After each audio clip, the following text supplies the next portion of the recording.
Bonjour à toutes et à tous, j'espère que vous allez bien. On se retrouve pour le brief du jeudi 30 novembre, il est 8h34. Aujourd'hui, donc, on va parler donc, des trades que j'ai pris hier et avant-hier. On va parler également news économique, du ratio long and short, du funding open interest, des liquidations et on finira par l'analyse technique pour savoir ce qui pourrait se passer dans les prochaines 24 heures.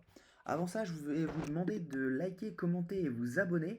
Surtout vous abonner, étant donné qu'on est 129 maintenant sur la chaîne. Ça serait bien qu'on s'approche rapidement des 200. Donc je vous invite à le faire. Alors, au niveau des news économiques. Non, d'abord mes trades, pardon. Alors, je suis rentré hier tout simplement parce qu'on a eu une confirmation de ce mouvement baissier. Donc, je suis re-rentré sur MEXC à 38 163 exactement pour viser tout simplement la zone de rechargement de longue. Et ça ferait un petit trade voilà, de 4,83, de RR de 4,83. Et puis, tout simplement, je garde ce swing sous la main. Le TP serait à 32 900. Donc ça fait un RR de 3,25.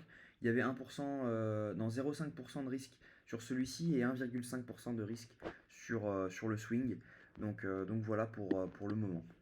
J'ai choisi de ne pas rentrer sur le swing étant donné qu'il y avait déjà 1,5% de risque et c'est suffisant. C'est déjà même un peu trop pour un trade. Donc voilà. Voilà ce qu'il en est pour les trades du jour.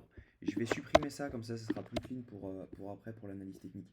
Alors, au niveau des news du jour, on va avoir l'inflation française dans 9 minutes là, ainsi que le PIB français, mais bon, c'est très peu impactant sur le marché, mais bon, c'est toujours intéressant de le savoir.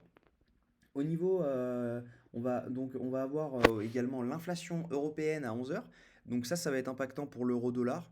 Peut-être sur le dollar si jamais vraiment on avait un prix euh, en- qui n'est pas du tout en adéquation avec ce qu'on avait prévu. Donc on verra. On aura également à 14h30 le PCE Core qui lui aura un impact sur l'inflation et donc par conséquent sur le consensus donc du FOMC qui a lieu, il me semble, dans une dizaine de jours dans 10 ou 12 jours, je ne sais plus exactement. Donc voilà, au niveau du ratio, on a une petite baisse du nombre de shorts et une petite augmentation du nombre de longues, même si les shorts restent bien sûr supérieurs aux longues pour le moment, sur Binance uniquement. Avant de parler du funding et open interest, j'ai fait un petit tweet hier pour tout vous expliquer. Donc que ce soit en gros, je vous donne des exemples, etc. sur un cas concret. Donc si jamais vous voulez vraiment comprendre comment fonctionne le funding et open interest pour pouvoir avoir un peu un coup d'avance sur le marché, je vous invite à venir le lire. Voilà, il est directement présent ici, donc il est d'hier. Donc voilà, je vous invite à le faire. Et puis si jamais vous pouvez liker, retweeter et vous abonner en même temps, ça me fera le plus grand plaisir. Alors au niveau du funding Open Interest, il y a un truc qu'il faut que je vous montre en daily. En daily, on voit hein, clairement le prix monte, ok? Ça c'est depuis le mouvement donc de août, ok?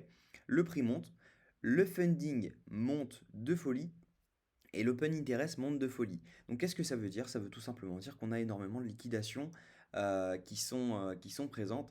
Et si jamais vous regardez un peu le tweet que j'ai fait hier, bah, vous voyez qu'à chaque fois qu'on a vraiment une grosse montée sur le prix, on a toujours une correction qui arrive derrière.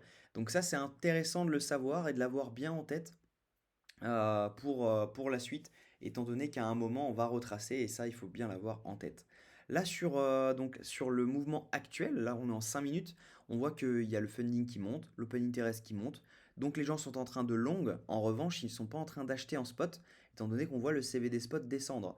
Donc là, c'est très intéressant à comprendre, parce qu'on voit clairement qu'il y a une divergence entre le prix, donc PERP, et la demande en spot. Donc ça veut tout simplement dire qu'à un moment, on va sûrement venir break ça, étant donné que les gens sont en train de long et par conséquent, ils sont en train de mettre leur SL sous les petites zones là qui demandent qu'à être pris, étant donné qu'on a un equal low. Alors, on va venir sur l'analyse technique. Alors, l'analyse technique, on voit tout simplement que on a que des equal low ici. Là, on a des liquidations. Là, on a des liquidations. Liquidation, liquidation. On a eu un... Hop, je vais retirer ça. Vous avez bien compris le principe de liquidation. On a eu, alors, hop, un choche. OK. On est revenu chercher la zone de rechargement et on a été rejeté. OK. On l'a fait une fois. Hop, on est venu chercher la zone de rechargement. Ok, donc vu qu'on est venu la chercher, maintenant on va prendre l'autre. Donc tac, on se met là. Hop, tac. On est revenu chercher la zone de rechargement. On a été rejeté. On a eu notre choche. Qu'est-ce que vous pensez qui va se passer maintenant? Eh bien logiquement, on est en tendance baissière.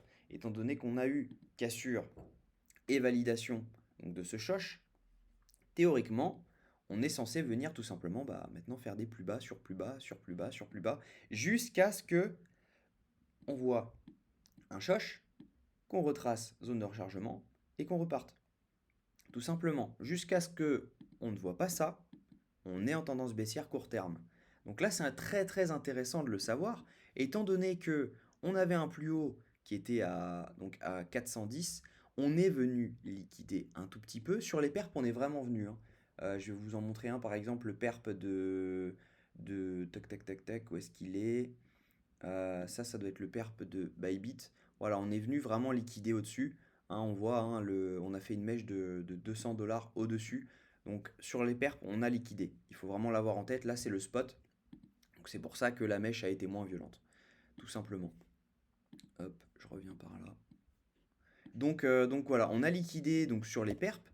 Donc maintenant, logiquement, on peut aller liquider au sud. Ça pourrait être intéressant étant donné que là, on a toutes des zones. Là, on a toutes les zones. Là, on a des zones. Là, on a des zones. Là, on a des zones.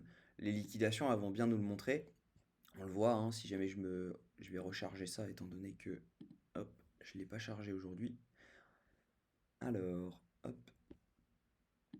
Donc ouais, hein, de toute façon, vous allez forcément le voir.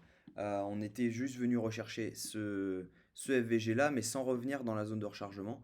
Donc logiquement, on a pas mal de liquidations qui traînent à 36 600. Donc 36 600, ça donne exactement le dessous de ces zones-là et la zone de rechargement de longue. Donc voilà, ça va être le TP de mon petit trade qui est sur Mex.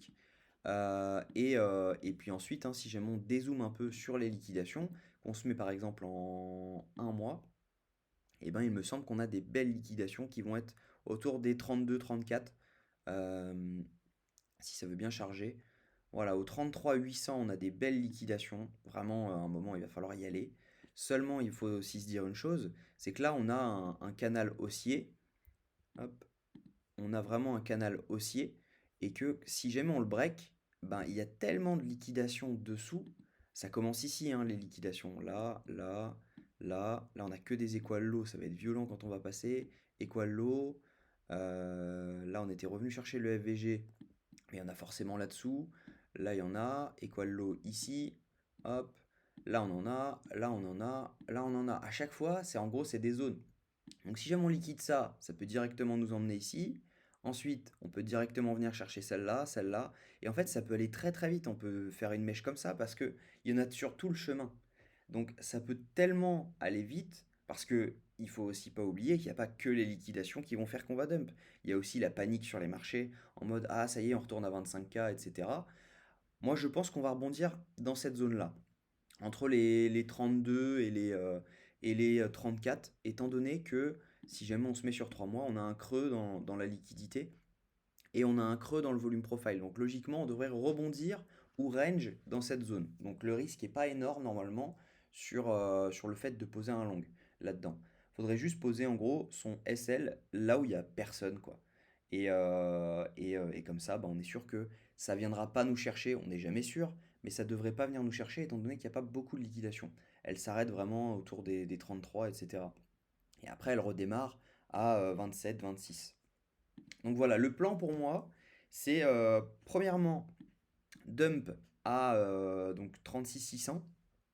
Ça, c'est une certitude pour moi. On devrait y aller dans les jours à venir, dans les heures à venir. Et ensuite, à voir comment ça joue dans la zone de rechargement. Tout simplement, hein, parce que si on commence à rebondir dedans, ben c'est qu'on peut repartir faire un nouveau plus haut.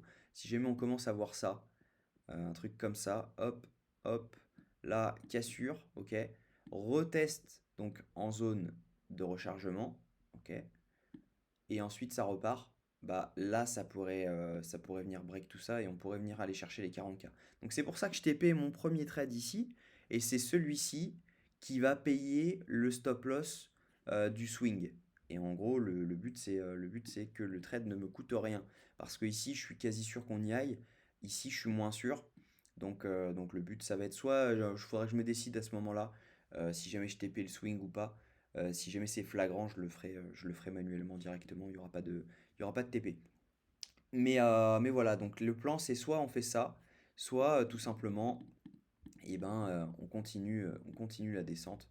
Ok, on revient sur la trend, on casse ça, on refait un shosh, ok, on revient ici et ensuite ça dump. Donc ça c'est le plan parfait. Donc voilà, j'espère que la vidéo vous a plu. Je vous souhaite une très bonne journée. On se retrouve demain à la même heure. Prenez soin de vous. Et si la vidéo vous a plu, je vous invite à liker, commenter et vous abonner. Bonne journée, prenez soin de vous.